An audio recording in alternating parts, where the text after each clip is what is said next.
मुकदमा पंजीकृत होने के बाद क्या मुकदमा जब कोर्ट में लाया जाता है, उस मुकदमे में जब चार्जशीट कर दिया जाता है, तो एक या दो डेट पे क्या उस मुकदमा खत्म हो सकता है? अगर किसी के साथ ऐसा हुआ, कोई कोर्ट में गया, मुकदमा पंजीकृत हुआ, पंजीकृत होने के बाद वह कोर्ट में जाता है, जब कोर्ट में चार्जशीट सबमिट कर दी जाती है और जज साहब बोलते हैं जाओ तुम्हारा केस खत्म,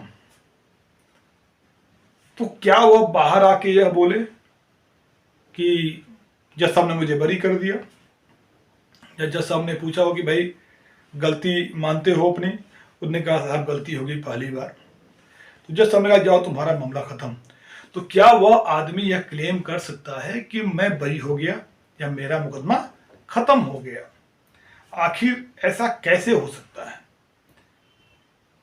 क्या ऐसा कोई प्रोविजन हो कि एक दो डेट में मामला खत्म हो जाए, जहां कोर्ट में डेट पे डेट मिलती है?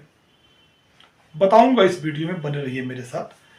नमस्कार दोस्तों, मैं एडवोकेट सुनील दीक्षित आप सभी का अपने YouTube channel Dikshit legal aid में स्वागत करता हूं। पुलिस जब मुकदमा पंजीकृत करती है, इन्वेस्टिगेशन करती है, और इन्वेस्टिगेशन करने के बाद सबूत अगर मिल जाते हैं तो चार्जशीट सबमिट करेगी, नहीं मिलेंगे तो फाइनल रिपोर्ट लगाएगी या क्लोजर रिपोर्ट लगाएगी। तो किसी मामले में अगर चार्जशीट कर दिया है पुलिस ने, या एफआईआर नहीं किया है और पुलिस रिपोर्ट फाइल की है किसी के अगेंस्ट में, किसी मामले में, तो जब वह व्यक्ति जिसके ऊपर आरोप लगाए गए हैं कोर्ट में आता है, तो कोर्ट में आने के बाद उससे कोर्ट पूछती है भाई कि तुम्हारे ऊपर यह आरोप लगाए गए हैं, अपनी गलती को मानते हो? अगर वह व्यक्ति अपनी गलती को स्वीकार कर लेता है तो वह मामला उसी दिन फैसला आ जाएगा, वो मामला खत्म। फैसला क्या होगा वो जज साहब डिसाइड करेंगे। जो भी उस सेक्शन में सजा लिखी हुई है तो वह फैसला जज साहब करेंगे कि इसको क्या सजा देनी है, क्योंकि जो आरोप ही आपके ऊपर लगाए गए हैं आपने उसे स्वीकार कर लिया, तो सब उसमें साबित करने के लिए बचा क्या? प्रोसिक्यूशन को तो कुछ करना ही नहीं पड़ा, आपने अपनी गलती मान ली। जो लीगल लैंग्वेज उसकी है उसको बोलते हैं प्लीड गिल्टी। आपने अपने मामले में अपनी गलती को स्वीकार कर लिया है। अब उसमें सिर्फ सजा का ऐलान जज साहब को करना है, जो कि एज पर लॉ उस धारा में लिखा हुआ है, जो धारा लगाई गई है। ज्यादातर जो पीटी ऑफेंसेज होते हैं उसमें ऐसा देखा जाता है, जैसे गैम्बलिंग एक्ट वाले जो मामले होते हैं उसमें ऐसा देखा जाता है। जो मोटर व्हीकल एक्ट के जो मामले हैं, जो चालान ट्रैफिक पुलिस बनाती है, उसमें भी प्लीड गिल्टी करने के बाद मामला एक दो डेट में फाइन होकर खत्म हो जाता है। गैम्बलिंग एक्ट में और भी बहुत सारे ऐसे एक्ट हैं जिसमें या तो फाइन होता है या सजा होता है या दोनों। तो ऐसे जितने भी एक्ट हैं जिसमें सजा और या फाइन या दोनों है, उसमें मोस्टली प्लीड गिल्टी करके कोर्ट में मामला एक दो डेट में ही खत्म कर दिया जाता है। तो क्या प्लीड गिल्टी करने के बाद सिर्फ फाइन ही होता है या सजा भी होती है? देखिए, यह अधिकार जो है, जो जज साहब जो होते हैं, जिस कोर्ट में प्लीड गिल्टी किया जा रहा है, वह जज साहब का अधिकार है कि फाइन करें या सजा करें। कहने के लिए तो बहुत सारे ऐसे मामले भी हैं, खासकर मोटर व्हीकल एक्ट में देखेंगे तो आप जो लाइसेंस के मामले हैं, रेयर केस में उसमें सजा भी हो जाता है। ड्रिंकिंग ड्राइविंग के केस में बहुत सारे मामले आते हैं कि प्लीड गिल्टी करने गए, फाइन भरने गए, पता चला जेल जाना पड़ गया। डेंजर ड्राइविंग का जो मामला 184 का है, उसमें भी जेल जाना पड़ जाता है। गैम्बलिंग एक्ट में भी फाइन भरने गए, प्लीड गिल्टी किया, जेल जाना पड़ गया।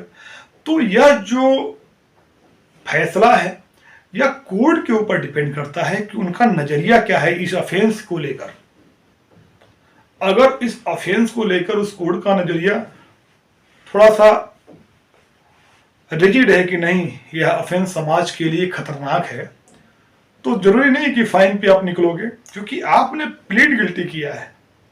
कोर्ट से आपने ऐसा कोई प्रोविजन नहीं है कि पहले कोर्ट से आप इंश्योरेंस ले लेंगे कि नहीं सर मैं गलती मानने जा रहा हूं, आप मुझे सजा नहीं करेंगे, पहले बता दीजिए, फाइन करेंगे तभी मैं गलती मानूं।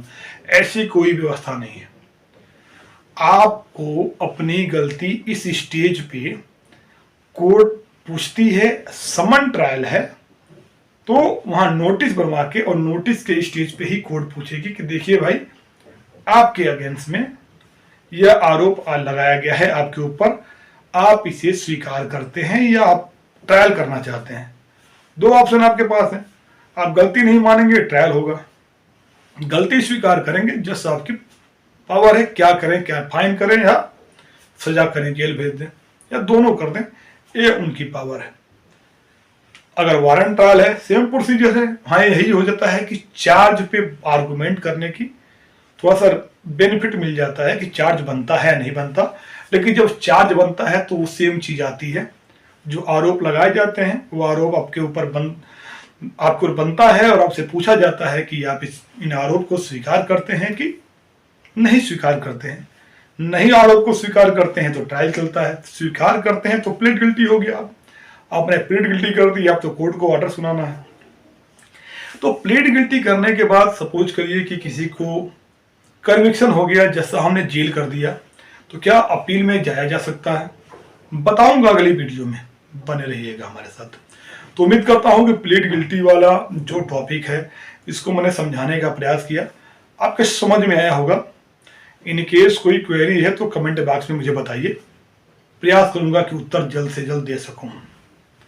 अगर यह वीडियो पसंद आई है तो प्लीज इस वीडियो को लाइक करिए, शेयर करिए, चैनल को सब्सक्राइब जरूर करिए, क्योंकि आपको इस चैनल पे कोई न कोई ऐसा कंटेंट जरूर मिलेगा जो आपके काम का होगा।